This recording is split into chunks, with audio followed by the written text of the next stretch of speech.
Yogananda emphasized the importance of the guru-disciple relationship.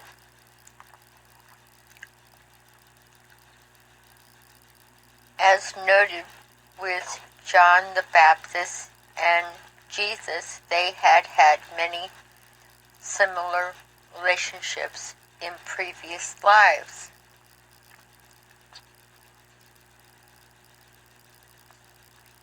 When I reflect on our current culture, the only thing we have like that is in 12-step programs where you select somebody to help you work through a program to achieve a life change.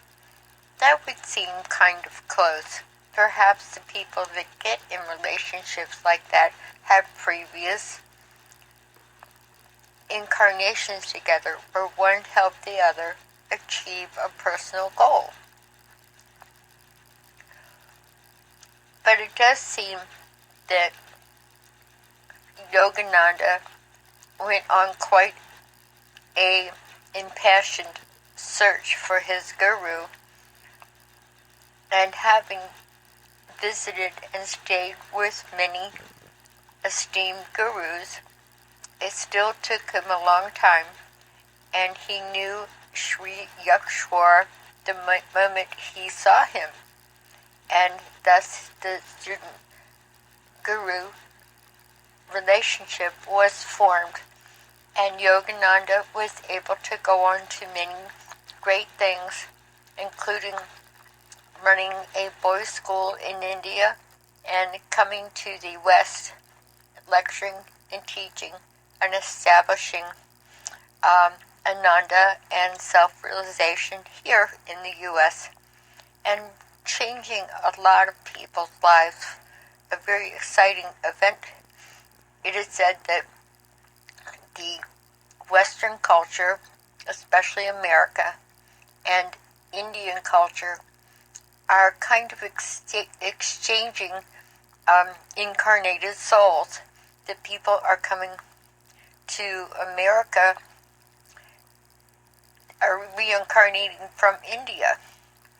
It is interesting, in the year 2018, when I look around at current popular hairdos, the men have man buns, and women put their hair up in tight, little tiny, I guess, almost a school marm type bun on top of their head. It is very oriental in appearance. It's just interesting when you see mass cultures change, and it's not happenstance.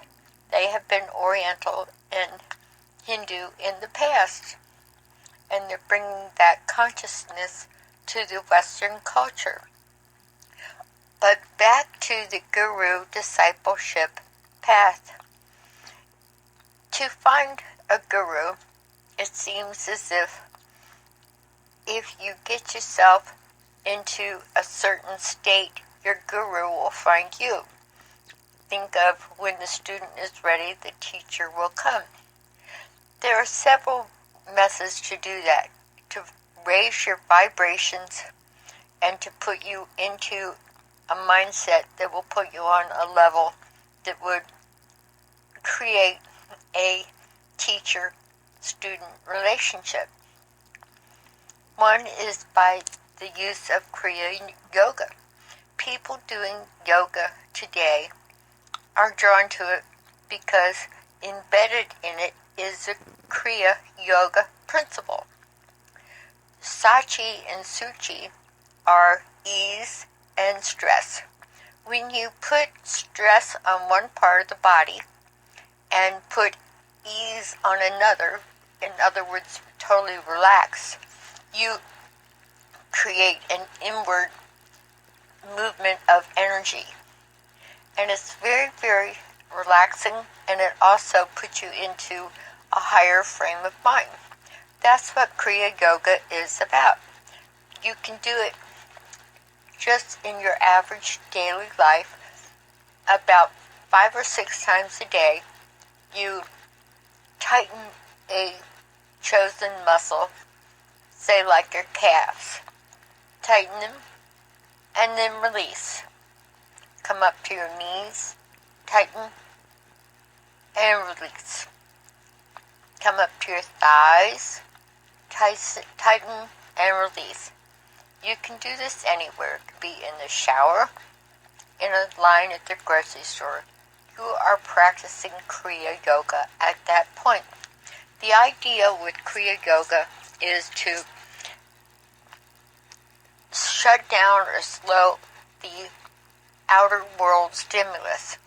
Our bodies are made so that we are drawn outward into the miasmic world.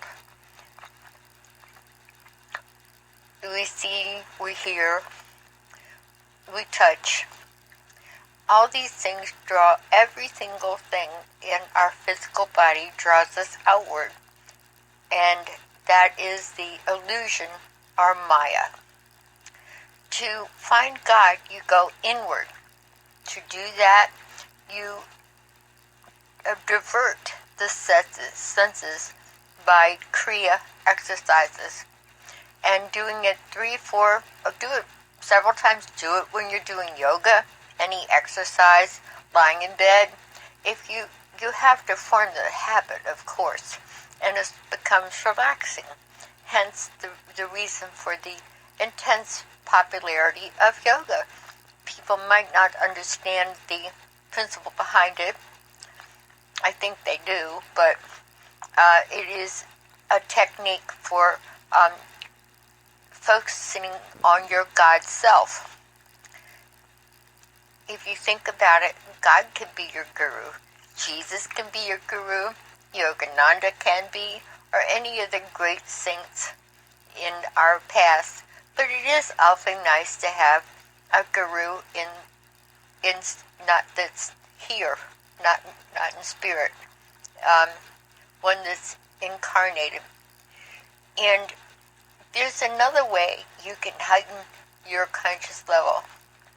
You want to realize that with your thoughts and actions, you're either moving towards God or away from God.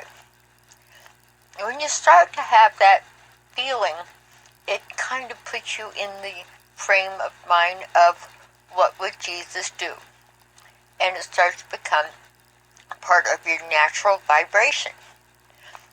As well, everything starts to become kinder and nicer in your life as you move up in your vibration.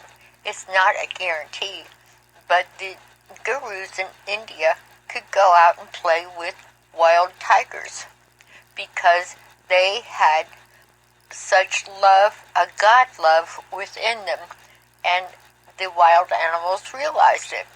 But they would say to the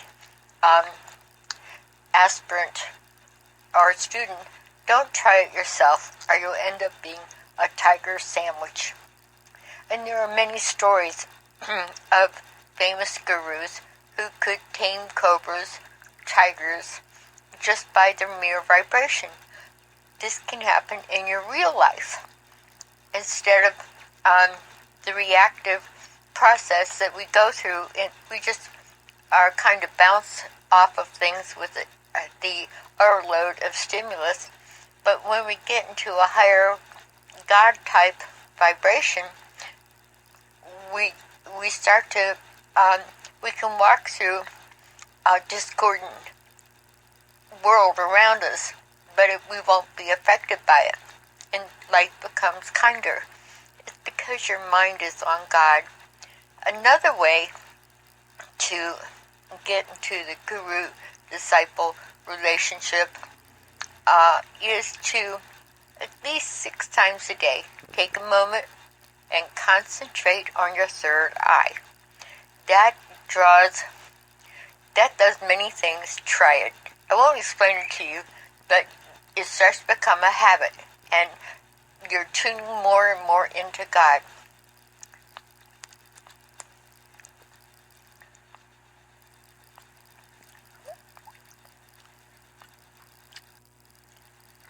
The only other thing I would recommend via Yogananda's instructions and other great sages is you want to bring your, in the great Kriya exercises, which are not that mysterious or that difficult. You just do it in your daily life. That's what you want, God to be part of your daily life. When you're drawing your energy in, say you're tightening your buttocks or your stomach or your shoulders, you want to draw, with each tightening exercise, draw the energy up to your third eye. Every single time. I always think of a barber's turning pole, the old-fashioned barber type. It kind of curls up the spine. That's the way it feels. There's a couple Christmas ornaments. If you think of a candy cane, it wraps up. So if you have a visualization like that, maybe something that you feel it wrapping around or soothing your spine, and bring it up to your third eye. These are things that you can incorporate on your path. At that point, you don't have to look around for your guru. The guru would just appear. Now let us move on with Yogananda's teachings, because they get better and better. Jesus and his disciples, Yogananda writes, his disciples were products of unceasing meditation and intuitive devotion, and not merely results of intellectual theological seminaries. Most Christian churches today have wandered away from the path of self-realization and are satisfied with sermons, ceremonies, and organizations and festivities. By listening to this omnipresent sound when meditating, the consciousness of the body-caged soul begins to gradually spread itself from the limitations of the body to omnipresence. One listening to this cosmic sound will find his consciousness spreading with it to limitlessness. This cosmic sound emanating from cosmic vibration is called the Holy Ghost. Yogananda writes in another journal, if you sit in silence and total silence, you will hear the sound of Om in your right ear. Believe it or not, the sound is there and is holy. And if you concentrate on the third eye, the Holy Ghost, Yogananda continues, the Holy Ghost signifies intelligent, invisible, conscious force, or intelligent cosmic vibration. It is holy because of the outflowing consciousness of God the Father, or Christ's intelligence, guides it to create all finite matter. The ancients, not versed in the polished language of modern times, used Holy Ghost and the word for intelligent cosmic vibration, which is the first materialization of God the Father in matter. The Hindus speak of this Holy Ghost as the Om. It's A-U-M. A stands for Akar, or creative vibration, U for Ukar, or preservative vibration, and M for Makar, or destructive vibration. Om, and it's spelled in this text as A-U-M. Yogananda continues, The storm roar of the sea creates the waves and preserves them for some time as the larger or smaller waves, and then dissolves them. So the cosmic sound of Om or Holy Ghost creates all things as nebulae,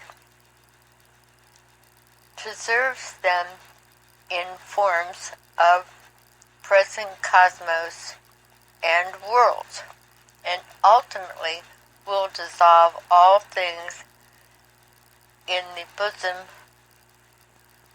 sea of God. But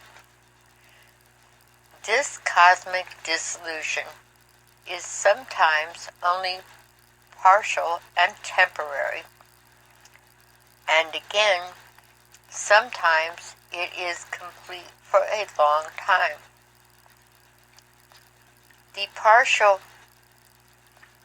temporary dissolution portions only of matter and worlds are dissolved. But the dissolving of all creation is impossible until all souls cease to desire anything at all, and thus become fully emancipated in God. Unredeemed souls desire life, and with it they desire earth, the sky, and its starry beauties. So in order to fulfill our desire for children, souls come to earth as fleshy human beings. Om has to create the entire universe with the wish of God the Father, because of the endless rise and dissolution of the desires of creatures. Their universe is endlessly being dissolved and recreated again.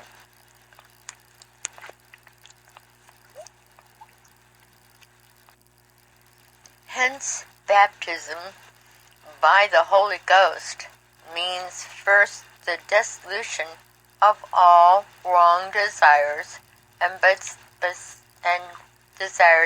by good desires, and then the conquering of all good desires by and only desire for the blessed contact of God.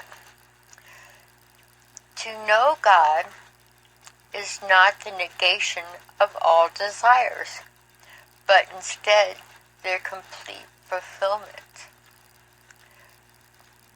Men of the world strive wrongly to fulfill desires by forgetting to distinguish between those of the world and those of the soul.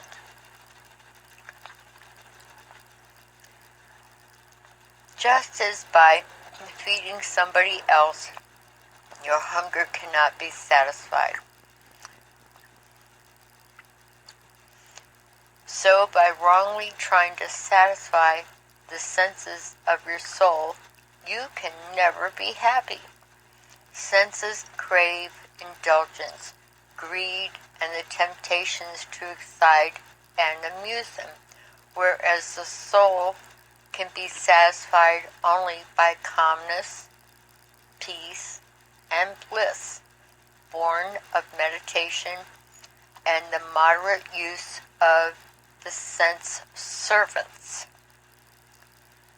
Ambition for good things, noble achievements, and spiritual organization work serving the many must be instituted to displace the desires for selfishness and greed, and for helping only one's own self or immediate family. Enjoy good work and achievements with God.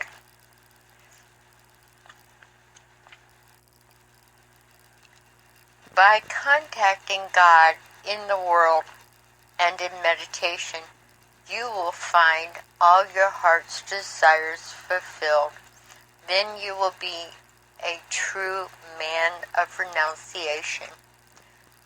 For you will find that nothing is more worthwhile, more pleasant or attractive than all beautiful, all satisfying, all thirst-quenching, ever new, joyous God. Expand your consciousness desire for the one object alone keeps your consciousness tied to that object. Love for all things as the expression of God keeps man's consciousness expanded in omnipresence. So, one baptized by the Holy Ghost must be unattached and enjoying good things only with the joyousness of God within. He must learn first to hear through touch the or cosmic sound. First, by the yoga meditation, he hears the sound of the Holy Ghost, and when all body and astral sounds cease, then by deeper meditation on this sound, by higher processes learned from the Guru, he can be one with the sound and touch it. Then, after touching or feeling it by still higher methods, the spiritual aspirant will find his consciousness vibrating simultaneously with his body and its contents. As he progresses further by deeper and longer meditation, he will find his consciousness vibrating simultaneously in his body, in the earth, in the planets, in the universes, and in every particle of matter. The Om sound, the intelligent holy vibration of the first manifestation of God the Father, therefore manifests as the cosmic sound of Om or Amen, which can be heard in meditation. Also manifests itself as cosmic energy in all matter. All earthly sounds and the sounds of the body, heart, lungs, etc. come from the cosmic sound of Om. Om contains all the sounds of the 9 octaves perceptible to the human ear, as well as all cosmic sounds, low or high, which cannot be registered by the human ear. Also, all forms of earthly lights, coal light, gas light, electric light, astral light, come from the cosmic energy. Cosmic sound manifests as cosmic energy, and vice versa. The cosmic sound manifests as the astral sounds of harps, bells, etc. Microcosmic, cosmic sounds in the astral body of man.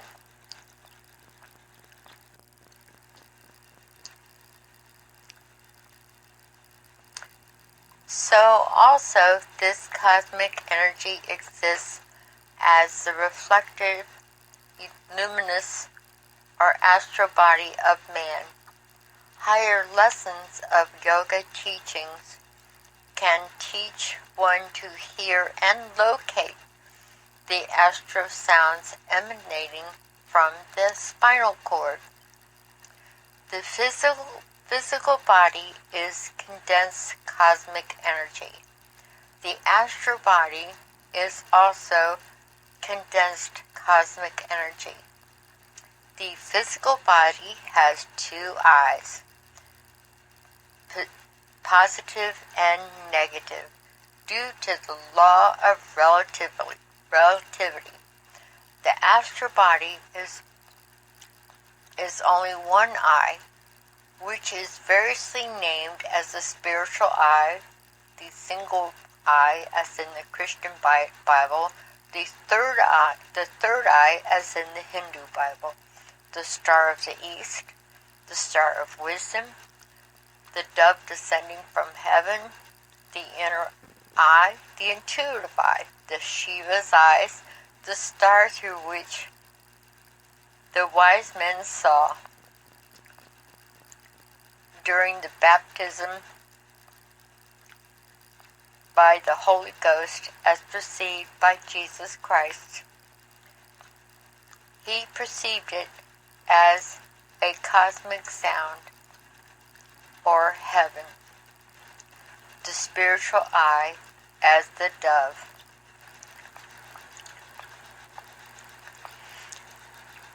We will wrap it up here to continue with the next installment of Yogananda's Lost Writings, or the Lost Transcripts of Yogananda. I know this has been enlightening to you, and as we go on, you're going to find more in-depth and soulful teachings. And I wish you well in working with the